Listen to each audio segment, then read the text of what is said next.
kanyang personal experience, base sa kanyang personal na pagkakakilala sa kanyang kapatid, ang ate o ang manang ni Bongbong Marcos. Kailan pa naging destabilisasyon ang pagsabi ng Marcos resign? Marami akong nakilala ngayong hapon na pinatutukuyan nila. Binabansagang destabilizers. Kailan pa naging destabilisasyon ang pagsabi ng Marcos resign?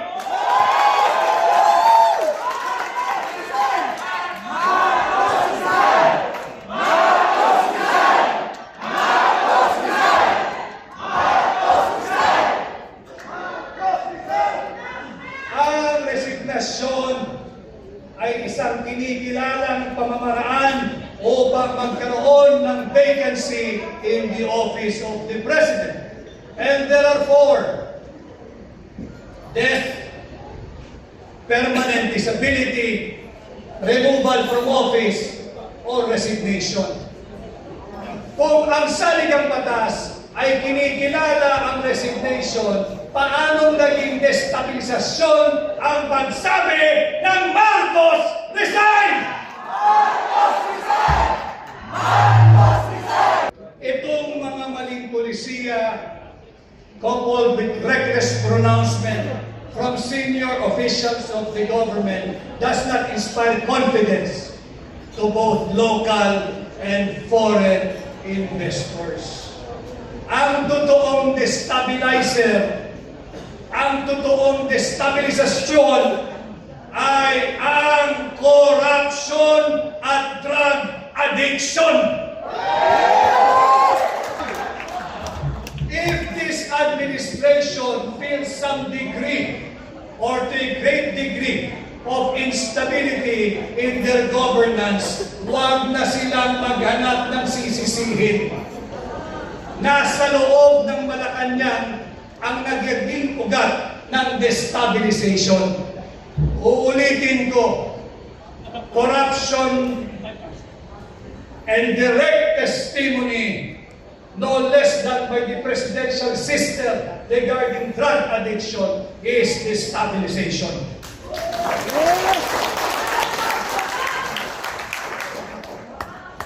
Ang 19% na taripa na ipinataw ng Estados Unidos sa lahat ng produktong Pilipino na papasok sa kanilang bansa, hindi rin ito nakakatulong sa pagsigla ng ating ekonomiya. 19% ang ipinapataw na taripa, samantalang 0% ang sa Estados Unidos. Yan ay produkto ng pagiging tough negotiator. Yang 19% na taripa, nakakasakit at nanganganib kagaya po ng ating coconut oil industry. Pagpasok niya sa bansang Amerika, siya ay papatawan ng 19% na taripa. Samantalang, ang palm oil, kung manggagaling sa Estados Unidos, 0% ang taripa. Paano ka mananalo? Ano ang ating advantage? 19-0.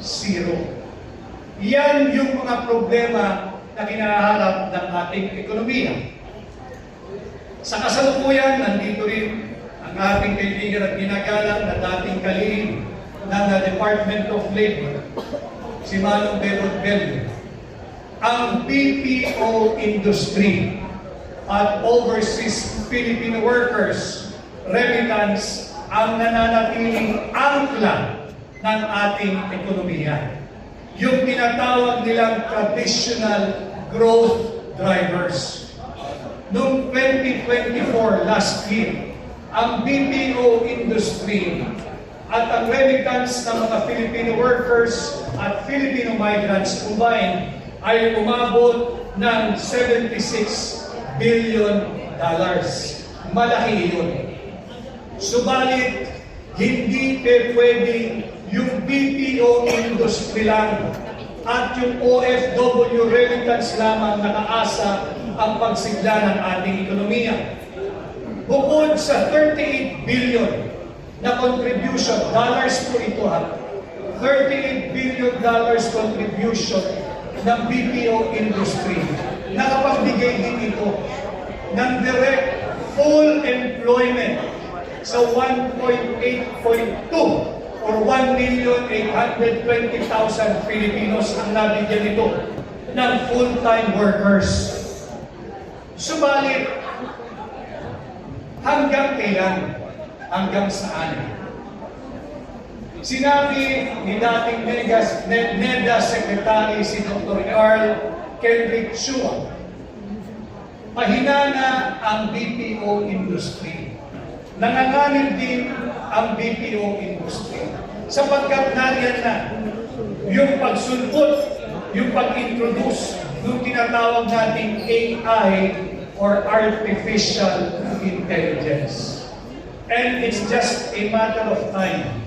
I hope not very soon, mawawalan ng trabaho ang marami sa ating mga kababayan na nagmumula sa BPO industry o BPO sector. Wala tayong magagawa, hindi natin mapipigilan. It's just a matter of when, because AIs or artificial intelligence are poised to take over their employment. Ang OFW, maraming salamat sa inyo, ang ating mga migrants sa inyong remittance. $38.4 billion last year. Malaking suporta ito para mapanatili ang sigla nung tinatawag nating domestic consumer spending.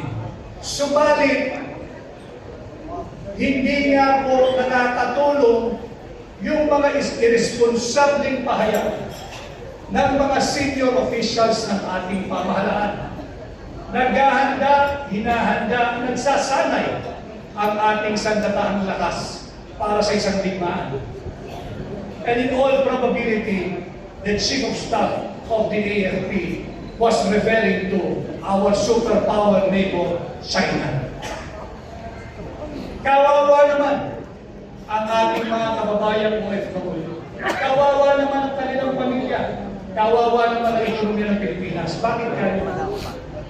Hindi kinakailangan magpaputok ng China kahit isang bala para higit na lumpuhin ang ating ekonomiya. Mabutos lamang ang gobyerno ng China. Itigil na ang employment ng lahat ng Pilipino sa Macau, sa mainland China, sa Hong Kong, sa Guangzhou, at kung saan pa. At sila ay i-deport na sa Pilipinas. Paano ang kanilang pamilya? Paano ang ating ekonomiya? Bukod dyan, naghahanda ang ating sandatahan lakas para sa isang napipintong digmaan. Paano ipag-utos ng China sa kanyang mga korporasyon? Bawal na kayong mag-export ng kahit anong produkto papuntang Pilipinas. And today, ang number one source of our imported products, ang bansang China pa rin. Kaya kung meron tayong problema dito sa loob, sa ekonomiya, dahil na rin sa maling polisiya ng pamahalaan at masyadong mapangahas at irresponsableng pahayag ng mga opisyal nito. Meron po sana tayong pagdugtog dito sa BPO at sa mga remittance ng OFW. Ano po yun? Yung ating tourism industry. Subalit, lumpo din ang ating turismo.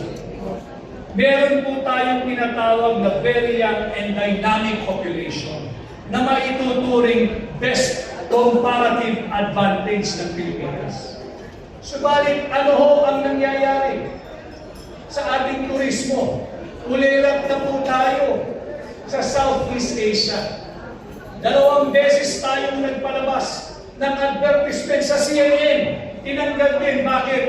Kinopya lang pala natin yung mga larawang yung pinakita doon at hindi naman pala sa Pilipinas. Anong sinabi? Narinig pa kayo, lalo na yung mga kasama natin Narinig ba kayo na humingi ng paumanhin ang kalihim ng Department of Tourism sa napaka-nakakahiyang plagiarism? Ito yung mga maling polisiya. Kaya hindi sila kinakailangan tumingin sa malayo at maghanap ng masisisi kung bakit lubog ang ating ekonomiya. And again, we will all go back doon sa ating simula. This is the effect, this is the consequence of incompetence, of massive corruption, of looting of public funds. Dinagdagan pa ng panibagong dago yung open, public, and direct testimony ng kapatid ni Bongbong Marcos na siya ay drug addict. Hindi nakakatulong ito sa reputasyon natin bilang destination haven ng mga bangkluhunan ng mga mangangalakal. Unless and until the Marcos Jr. administration will learn what most Filipinos have learned, albeit involuntarily, ano po yan? Fiscal discipline, prudence, austerity measure, at belt-tightening. The economy of our country will only get worse before it gets better in the next administration. So, ladies and gentlemen, you have to brace yourself and your family for tough times ahead. Pagdating naman sa usaping politikal, alam kong mulat kay lahat sa nangyayari sa ating bansa. Meron tayong inaharap na leadership, integrity, credibility, and accountability crisis ng administrasyon ni Bongbong Marcos Jr. Ulitin ko, dulot ito ng massive corruption and looting of public funds. Bukod dito, nabuksan muli ang issue ng drug addiction dahil sa naging bukas na pahayag at publikong testimonya na base sa kanyang personal knowledge, base sa kanyang personal experience, base sa kanyang personal na pagkakakilala sa kanyang kapatid, ang ate o ang manang ni Bongbong Marcos. Ano ang tugon nung lukaret sa palasyo? Hearsay yan. Hindi totoo yan. Paninira yan. Walang maaaring sumagot nito kung hindi ang pagkakaroon ng isang open, fair, transparent, public, and credible hair follicle drug test.